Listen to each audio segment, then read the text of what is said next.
வேலை வேண்டுமா? Blue ocean இருக்கிறது. 10th 12th டிப்ளமோ டிகிரி படித்தவர்களுக்கு உணவு, தங்குமிடம், இஎஸ்ஐ, பிஎஃப் இன்சூரன்ஸ் உள்ளிட்ட சலுகைகளுடன் அனுபவத்திற்கேற்ற நல்ல சம்பளம் 15,000 முதல் 30,000 வரை. பெண்களுக்கு முன்னுரிமை. 2,000க்கும் மேற்பட்ட வேலை வாய்ப்புகள் உள்ளன. இப்போதே தொடர்பு கொள்ளுங்கள். Blue ocean.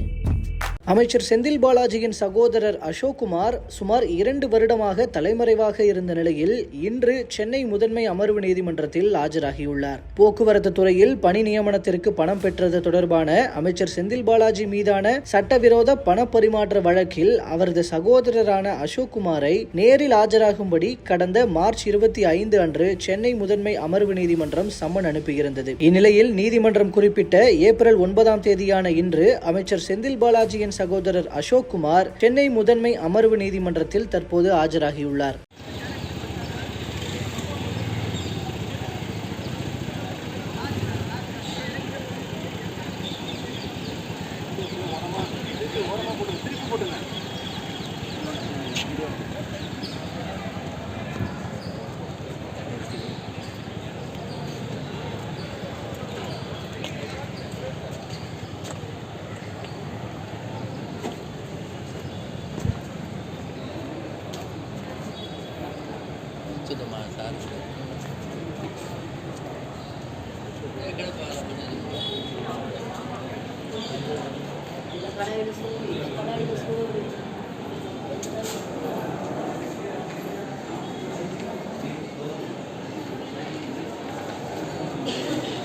முன்னதாக சட்டவிரோத பண பரிமாற்ற வழக்கில் செந்தில் பாலாஜியின் கைதின் போதும் சுமார் 1 வருடமாக அவர் சிறையில் இருந்த போதும் அமலாக்கத்துறையின் விசாரணையின் போதும் பல்வேறு முறைகள் சம்மன் அனுப்பப்பட்ட போதும் நேரில் ஆஜராகாமல் தலைமறைவாகவே இருந்தவர் அசோக்குமார். அமைச்சர் செந்தில் பாலாஜியின் வழக்கில் அசோக்குமார் கொடுக்கும் தகவல்கள் மிக முக்கியமான ஒன்றாக பார்க்கப்படும் நிலையில் தற்போது அவர் நீதிமன்றத்தில் என்ன சொல்ல போகிறார், இத்துணை காலம் சிக்காமல் எப்படி தலைமறைவாக இருந்தார், இனி வழக்கின் நகர்வு எப்படி இருக்க போகிறது என்பது உள்ளிட்ட கேள்விகள் அரசியல் வட்டாரத்தில் எழ ஆரம்பித்துள்ளன.